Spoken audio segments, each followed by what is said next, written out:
بسم اللہ الرحمن الرحیم۔ جون کا ماتم ہے نہ ہوگا یہ تو گزارش ہے کہ ممبر ہوں اور میں لوگوں کو اپنے کتاب سے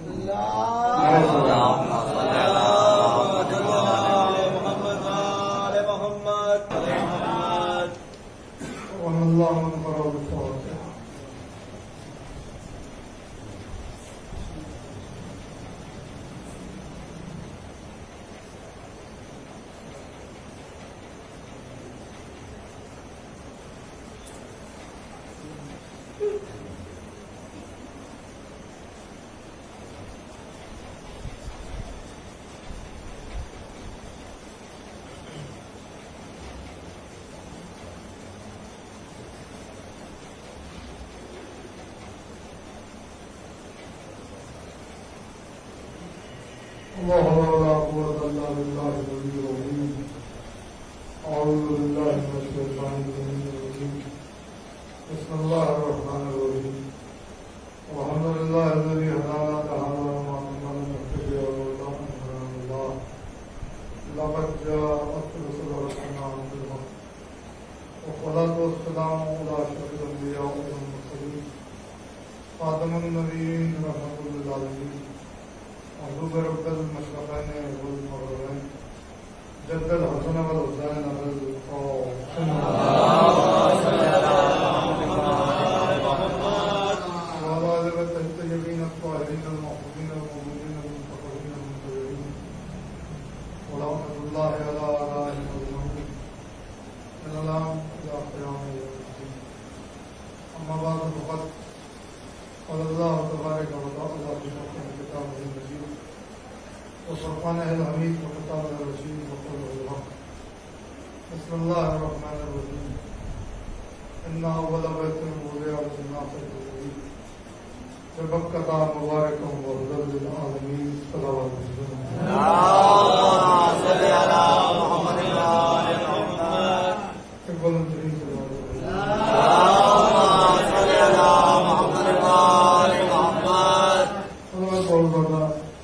لمبی تقریب کا موقع ہے اور ماہ شکر المصطفیٰ کا آغاز ہو چکا ہے. قرآن مجید سے ایک آیت کی تلاوت سے شرف حاصل کیا ہے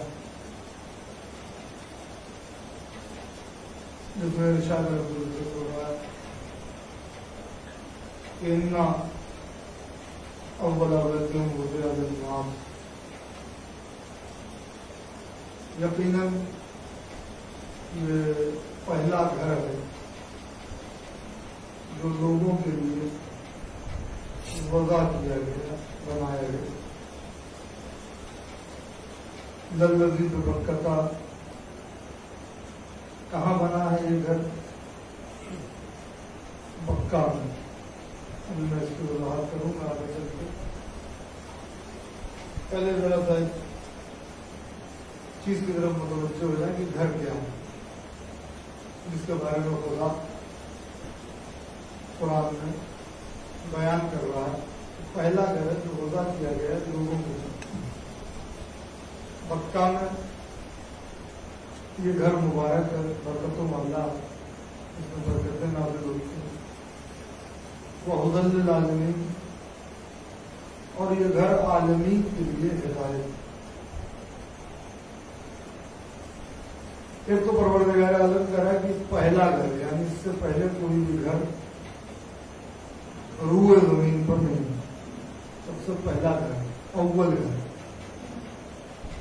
بنایا گیا ہے لوگوں کے لیے. یعنی لوگوں کا کام یہ نہیں ہے کہ وہ گھر بنا لیں.